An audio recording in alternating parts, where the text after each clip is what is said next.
दीपक शिर्के. फक्त नाव जरी ऐकलं तरी आठवतो तो खणखणीत आवाज, रागीट चेहरा, लालबुंद डोळे आणि रोखठोक थाट. दीपक शिर्के म्हणजे एक ब्रँड होता, ब्रँड. थरथराट मधला कर्तव्यनिष्ठ हवलदार 100, दे दणादण मधला झगड्या रामोशी, धडाकेबाज मधला दिलदार मित्र बाप्पा, ते तिरंगा मधला धडकी भरवणारा विलन प्रलयनाथ गेंडास्वामी. सगळा खतरनाक विषय. त्यांनी बोललेला प्रत्येक डायलॉग म्हणजे अबे ओय, पहले नाम बोल फिर बात कर, किंवा मग ये इलाका मेरा है और यहाँ मेरी चलेगी, याची एक वेगळीच क्रेज होती. तिरंगा मधले त्यांचे डायलॉग राजकुमार आणि नाना पाटेकरांइतकेच गाजले. त्यांच्या एंट्रीवरती प्रेक्षकांकडून टाळ्यांचा कडकडाट व्हायचा. शिर्केंचा भारदस्त आवाज म्हणजे त्यांचं मोठं हत्यार. रझा मुराद यांच्या नंतर फिल्म इंडस्ट्रीला लाभलेला सर्वात प्रभावी आणि भारदस्त आवाज कुणाचा असेल तर तो म्हणजे दीपक शिर्के यांचा. ते जेव्हा अबे ओय असं म्हणायचे तेव्हा हिरो पण 2 पावलं मागे सरकायचा. त्यांची स्टाईल, त्यांची बॉडी लँग्वेज, सगळं काही एकदम फाडू. लोक त्यांना फॉलो करायचे. आजही त्यांना टीव्हीवरती पाहणारा प्रेक्षक अक्षरशः भारावून जातो. दीपक शिर्के हे फक्त अभिनेते नाहीत तर हिंदी मराठी सिनेसृष्टीचा सुवर्ण काळ गाजवलेले हिरे आहेत. तसे ते दिसायला रागीट, पण अभिनय सोडला तर त्यांच्या इतक्या हळव्या मनाचा माणूस तुम्हाला शोधूनही सापडणार नाही. त्यांनी कायमच प्रेक्षकांच्या मनात घर केलंय. पण राजकुमार, नाना पाटेकर यांना अभिनयात टक्कर देणारे दीपक शिर्के अचानक अभिनयापासून दूर का झाले? सध्या ते काय करतात? कसली खंत त्यांचं मन खातीये का? सगळं काही सविस्तर जाणून घेऊयात या व्हिडिओमधून. नमस्कार, मी मयुरी कराडे आणि तुम्हाला तर माहितीये आपला विषयच भारी आहे. मंडळी, स्वप्नांची दुनिया, मायानगरी, चंदेरी दुनिया अशा कितीतरी नावाने चित्रपट सृष्टीला ओळखलं जातं. या झगमगत्या दुनियेत करिअर करण्याचं स्वप्न घेऊन अनेक जण येतात. त्यापैकी सगळ्यांनाच इथं झटपट यश मिळतं असंही नाही, कारण कोणतंही क्षेत्र असो त्यात स्ट्रगल कुणालाही चुकला नाहीये. मात्र अशा आव्हानात्मक परिस्थितीत सुद्धा मेहनतीच्या जोरावरती अनेक कलाकार सुपरस्टार पदावरती पोहोचलेले आहेत. रसिकांच्या गळ्यातील ते ताईत बनलेले आहेत. यात करिअरच्या ऐन भरात असताना कलाकारांना रसिकांचं प्रेम, अमाप लोकप्रियता आणि बक्कळ पैसाही मिळतो. मात्र याच चित्रपट सृष्टीची जशी चांगली बाजू आहे तशीच दुसरी बाजूही आहे. कारण इथे उगवत्या सूर्याला नमस्कार करण्याची प्रथा आहे.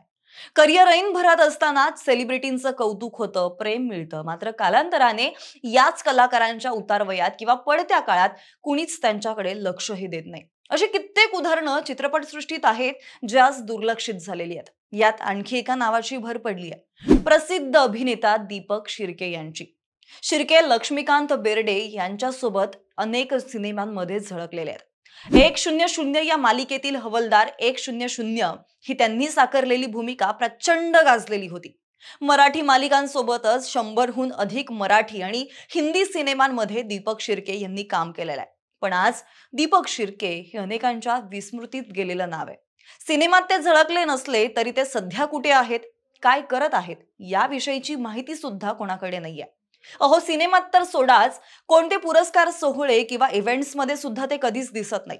इंडस्ट्रीमध्ये राहण्यासाठी स्वतःचं मार्केटिंग करणं जमायला हवं आणि मला स्वतःचं मार्केटिंग करता येत नाही, कुणाकडे काम मागणं मला कधीच जमलं नाही. पण कोणी निर्मात्यांनी किंवा दिग्दर्शकांनी मला त्यांच्या सिनेमासाठी विचारणा सुद्धा केलेली नाही, अशी खंत ते आज बोलून दाखवतायत. काही वर्षांपूर्वी दीपक शिर्के चर्चेत आलेले होते. त्यांना काम मिळत नसल्याच्या चर्चा होत्या. कामाच्या शोधात असणारे दीपक शिर्के चांगल्या संधीच्या शोधात होते. अनेकदा शक्ती कपूर यांचे नातेवाईक असल्याचंही बोललं जातं. पण दीपक शिर्के शक्ती कपूर यांचे नातेवाईक असल्याची माहिती चुकीची असल्याचं आता समोर आलेलं आहे. मंडळी, शिर्के यांना बाप्पा म्हणूनही ओळखलं जातं. आता हे बाप्पा असं नाव पडण्याचाही एक कमाल किस्सा आहे बरं. असं म्हणतात, दीपक शिर्के हे एका नाटकाच्या दौऱ्यासाठी नागपूरला गेलेले होते. जवळपास 20 दिवसांचा तो दौरा होता. आता नागपूर म्हटलं की तिथल्या भाषेतली एक वेगळीच गोडी आली. तिथली एक भाषा आहे ती म्हणजे खाऊन राहायचं का रे बाप्पा, तिकडं चांगलं जेवण मिळून राहतं बाप्पा. म्हणजे ते लोक कुठल्याही वाक्याच्या शेवटी बाप्पा हा शब्द वापरतात. पुढे तोच बाप्पा हा शब्द शिर्के यांच्यासाठी सुद्धा वापरला जाऊ लागला.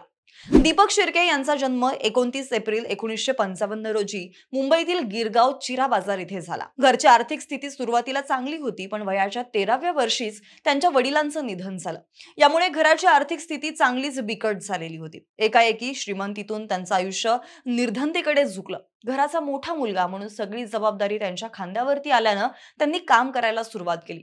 1.5 वर्ष वाल सोलून देण्याचं काम करत करत त्यांनी अत्यंत तुटपुंज उत्पन्नावरती आपलं जीवन जगायला सुरुवात केली. वेळ प्रसंगी केवळ कांदा आणि पाव खाऊन त्यांनी दिवस काढलेले आहेत आणि यातूनच त्यांनी खूप मोठी शिकवण घेतली. आर्थिक संकट असताना सुद्धा दीपक शिर्के यांना त्यांच्या आईकडून मिळालेला पाठिंबा आणि तिच्या नोकरीमुळे घराचा गाडा काहीसा सुरळीत झाला.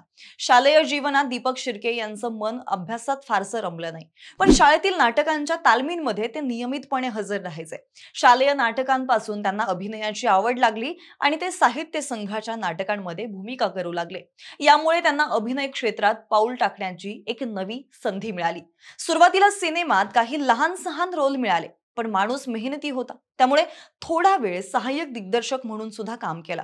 पण मनात एकच गोष्ट ठरवलेली होती, कॅमेऱ्याच्या मागे नाही थांबायचं, तर पडद्यावर झळकायचंय.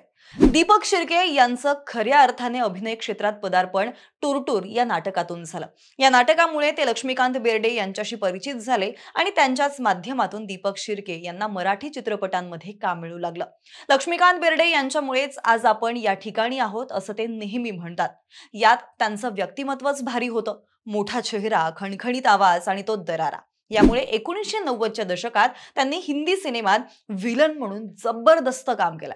अग्निपथ डायरेक्ट अमिताभ बच्चन सोबत, त्यानंतर खलनायक, तो पण थेट संजय दत्तच्या विरोधात. पुढे गद्दार, मोहरा, सत्या, सिंघम या सगळ्या पिक्चरमध्ये खलनायक, पोलीस, गुंड, राजकीय दबदबा असलेल्या पात्रांना त्यांनी अक्षरशः जिवंत केलं.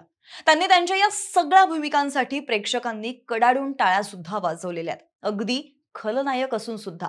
शिर्के यांनी हिंदीत काम करून सुद्धा त्यांची मराठी मातीशी असलेली नाळ अजिबात तुटू दिली नाही. त्याने खूप सुंदर मराठी सिनेमे केलेले आहेत. महेश कोठारे यांनी त्यांना पुरेपूर वाव दिला. त्यांच्या अनेक 5 अक्षरी सिनेमात दीपक शिर्के असायचे. त्यांच्या मराठी सिनेमांचा अगदीच उल्लेख करायचा म्हटला तर इरसाल कार्टी, दे दणादण, एक गाडी बाकी अनाडी, थरथराट, धडाकेबाज, शेम टू सेम, वजीर, निष्पाप, सोन्याची मुंबई, व्हेंटिलेटर अशा सिनेमात त्यांनी धमाल उडवून दिलेली आहे. विशेष म्हणजे त्यांची आपल्या लाडक्या लक्ष्याची जुगलबंदी मराठी सिनेमात असली की प्रेक्षक हसून हसून बेजार व्हायचे.